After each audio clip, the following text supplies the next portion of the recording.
Des messages brandis sur les grandes rues de la capitale congolaise, interpellant les passagers et les autorités du pays que l'assainissement est un droit et un devoir constitutionnel ainsi qu'une affaire de tous.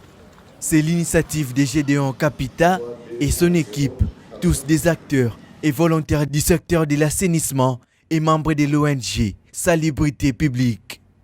En République démocratique du Congo en général et à Kinshasa en particulier, vivre avec les déchets plastiques, spécifiquement les bouteilles, est monnaie courante. Pour se débarrasser pour toujours de ses habitudes, cet activiste a trouvé une priorité pour sa structure d'assainissement. On avait décidé à travers la structure de l'ONG qui est en cours de l'installation pour essayer d'appuyer les autorités, les institutions en rapport avec l'insalubrité qui persiste dans nos villes d'une manière générale et surtout à Kinshasa, qui est la capitale des institutions. Raison pour laquelle on avait passé sur terrain pour essayer de relayer les messages en termes de calico pour essayer de les brandir dans toutes les quatre coins de la ville de Kinshasa, notamment dans toutes les 24 communes. Nous vivons dans un milieu insalubre, cela contracte plusieurs maladies, notamment nos populations. Alors nous avons voulu faire ça, non seulement comme la population a une part de responsabilité et les autorités ont aussi une part de responsabilité et qu'ensemble, nous puissions concourir pour avoir un milieu salubre dans notre pays ainsi que dans la ville de Kinshasa. Les caniveaux, les rivières, les avenues ou encore les rues sont transformés en poubelles géantes où tout le monde jette les déchets après usage et sans être inquiété. Si pour certains, c'est par manque de poubelles, pour d'autres, c'est une question d'habitude. Face à cette inconscience environnementale, Gédéon a tant compté sur l'implication des uns aux autres pour revêtir la ville de Kinshasa de sa plus belle robe. Vous savez, nous avons un problème surtout lorsqu'il pleut. Vous allez voir qu'il y a des gens qui ouvrent les égouts, qui les ont connectés sur la voie publique et ils déversent leurs eaux usées. Il y a aussi un problème des déchets plastiques qui prennent beaucoup de temps pour essayer de s'évaporiser dans la nature. Donc, notre structure s'inscrit dans toutes les logiques, dans tous les compartiments des différents déchets. Les déchets plastiques, les déchets dégradables et non biodégradables, les eaux usées, pour essayer de les évacuer, mais de les faire bon usage. La structure attend voir les jours dans les prochains mois afin d'intensifier les activités de sensibilisation dans les quartiers de la capitale congolaise afin d'apprendre aux Kinois et Kinoises comment garder leur environnement propre et surtout faire le tri des déchets. On nous disait à l'époque que Kinshasa était la ville la plus belle, mais ce que nous vivons aujourd'hui, ça fait très mal. Et nous allons mener des actions pour soutenir non seulement les institutions, pour soutenir aussi les autorités qui sont en train de fournir les efforts aussi, peu soit-il, mais nous allons le faire ensemble avec nos différents collaborateurs à tous les niveaux pour essayer de trouver une solution durable afin que nous puissions vivre dans des milieux salubres qui vont impacter positivement dans nos vies. Les conséquences environnementales des emballages plastiques et déchets de tout genre sont à la base de plusieurs catastrophes dont les Kinois et tous les Congolais en général sont victimes.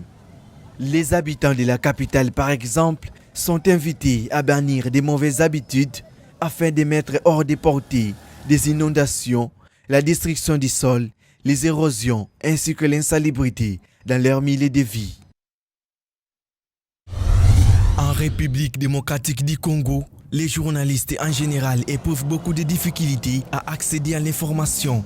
En ce qui concerne les questions environnementales, un obstacle supplémentaire est que le domaine n'est accessible qu'à quelques-uns disposant des connaissances techniques et d'informations dans les domaines. L'environnement étant la source la plus précieuse de l'humanité, les autorités à tous les niveaux des prises de décision devraient faciliter la tâche à ces chevaliers de la plume pour informer comme il faut sur les enjeux climatiques. Ce souci a été exprimé par certains journalistes de la ville de Kinshasa. Contrairement à ce que les gens pensent, c'est un secteur aussi hautement politique. Et quand vous collectez des données ou vous avez des informations dans le secteur de l'environnement, il faut prendre souvent soin de vérifier ces informations. parce que ça peut avoir d'implications politiques assez graves. Donc il faut toujours vérifier.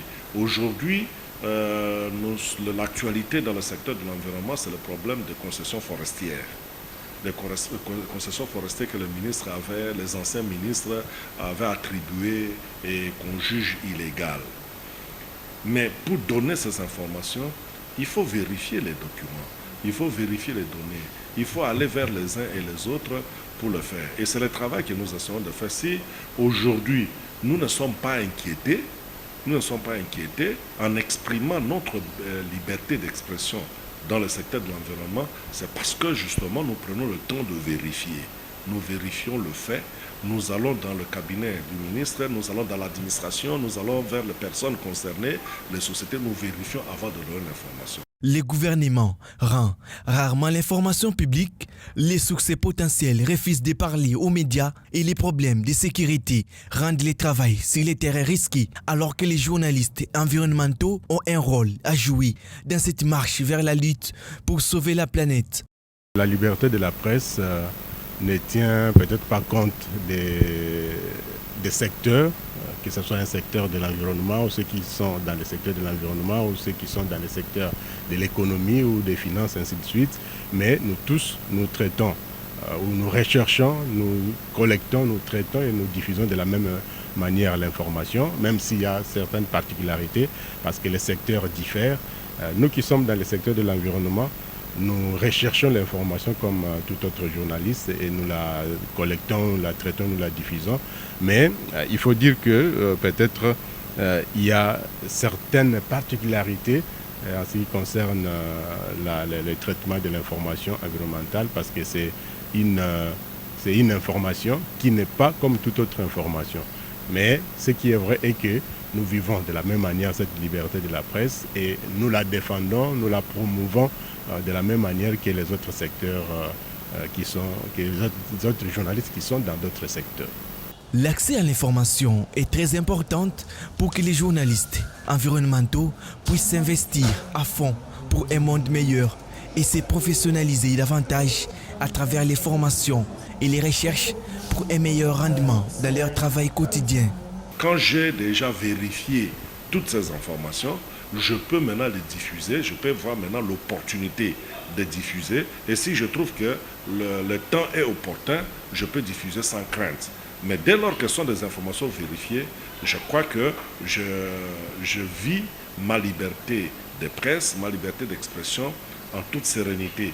Il est vrai que je connais quelques petits problèmes de foi, parce que toute vérité n'est pas bonne à dire. Il y a de gens qui parfois... on a connu quelques petits problèmes, je crois que vous avez suivi aussi. À un moment donné, on s'était fait arrêter pour quelques heures seulement, tout simplement parce que les gens étaient gênés par les actes qu'ils posent. Et nous avons essayé de diffuser ça, de faire sortir ça, et ça nous a coûté un peu ce que ça nous avait coûté, mais heureusement que c'était passager, c'était bref. Mais fondamentalement, en prenant la précaution de vérifier les informations avant de les diffuser, ça nous sécurise. En dehors de cette liberté de presse, les journalistes ont une part de responsabilité dans la collecte, le traitement et la diffusion. Il lui revient la tâche de veiller aux mœurs et au respect de la déontologie. Même ceux qui entravent à la liberté de la presse ou à la liberté d'opinion, ils sont également appelés à maîtriser la loi. On va peut-être au-delà de l'imaginatif, en procédant à des arrestations arbitraires, particulièrement avec nos policiers, nos militaires ou encore nos services de sécurité. Des fois, c'est un problème de maîtrise de la loi. C'est un problème de maîtrise des textes qui régissent notre pays. Nous avons des bonnes lois, mais on a un problème d'application des textes. Et donc, si et seulement si chacun de nous, dans son coin, maîtriser les lois qui régissent son secteur, je pense qu'il n'y aurait pas d'arbitraire, il n'y aurait pas d'arrestation arbitraire comme on dit, mais chacun ferait son travail conformément à la loi. Et parce que je l'ai dit tantôt, la liberté de la presse est consacrée par la Constitution, est consacrée par les lois de la République. Et si chacun de nous use de ces lois, je pense qu'il n'y aurait pas d'arrestation arbitraire Et même nos policiers, nos militaires, nos services de sécurité n'enfreindraient pas à la loi ou à la liberté d'expression ou à la liberté de presse. Signalons que la journée du 3 mai a été consacrée pour la liberté de la presse. À l'occasion de cette journée, les journalistes et environnementalistes, au travers leurs publications, ont différemment émis des mots sur les douleurs sur lesquelles proie la planète. Ils ont par ailleurs sensibilisé les populations à adopter des comportements responsables en faveur de la Terre.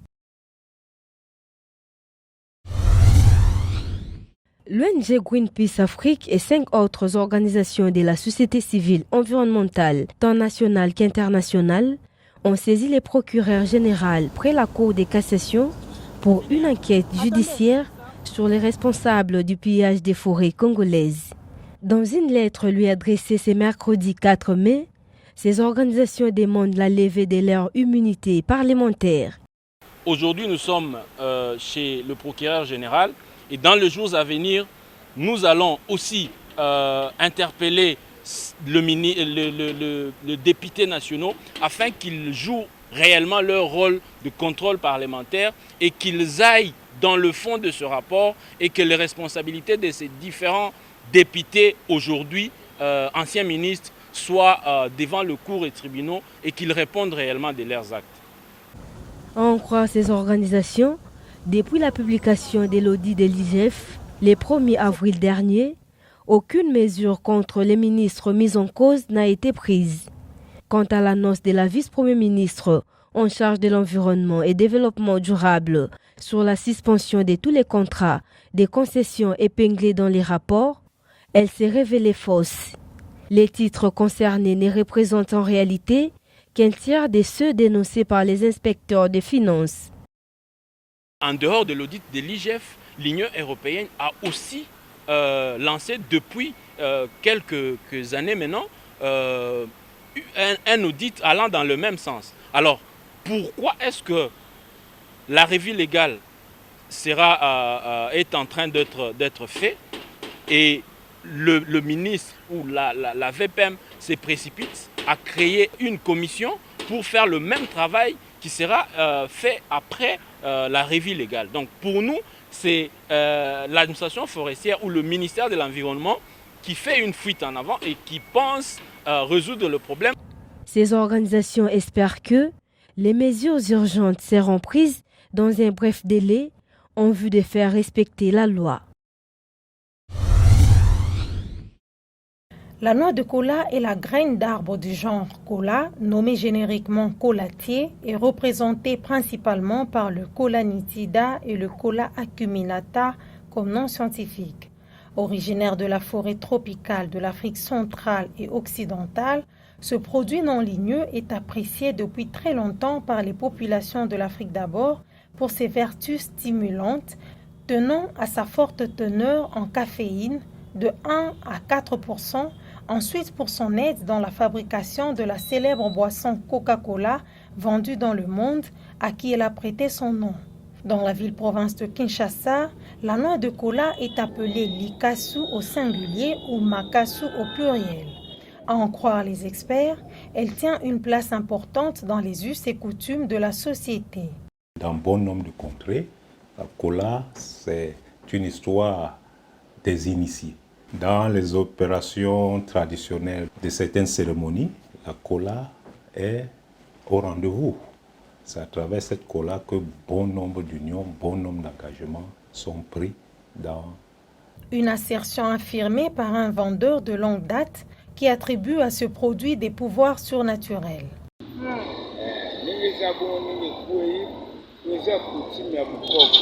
C'est la coutume. Si une noix tombe, tu peux la ramasser. Puis, la noix de cola ne se vole pas. Une seule noix volée peut créer beaucoup de problèmes.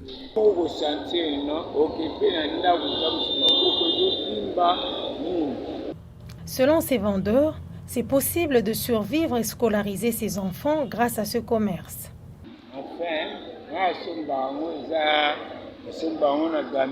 J'achète au marché Gambela, Zikida, Selembao et parfois à Kingasani.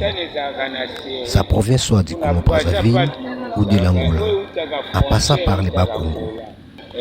Grâce à mon petit plateau ici présent, je prends soin de mes 6 enfants et mes petits-enfants. C'est depuis 12 ans que je suis dans ce commerce. J'ai été formé par un ami d'Ibandundu.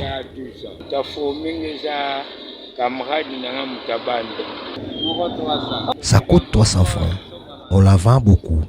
Elle combat le sommeil chez les personnes qui travaillent la nuit. C'est un médicament. Son goût amer aide beaucoup. Vendue sur plusieurs artères de la ville-province de Kinshasa, la noix de cola attire beaucoup d'acheteurs et chacun en consomme selon ses besoins. La noix de cola combat le sommeil et la fatigue.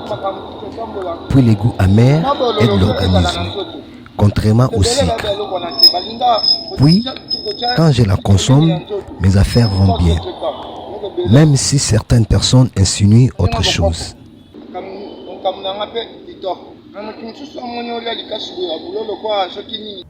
Selon le point focal fourré au WWF RDC, la noix de cola peut se conserver pendant plusieurs mois et rester frais.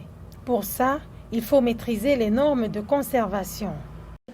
Cette cola peut même se conserver pendant 10 ans. Et cette cola également est prisée par certains insectes qui rongent cette cola et peut faire perdre, n'est-ce pas, à la ressource toute sa valeur.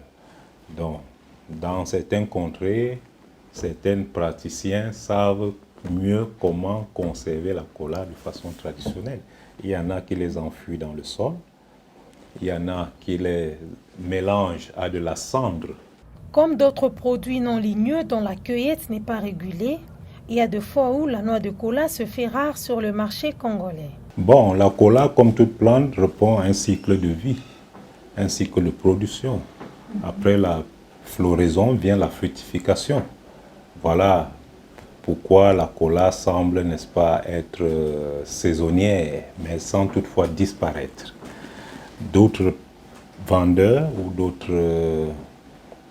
d'autres commerçants ont plutôt une planification séquentielle. Savent donc faire sortir la cola en contre-saison, comme on peut dire, lorsque ce n'est pas réellement la période de cola. Est-ce une raison suffisante pour croire qu'elle pourrait disparaître?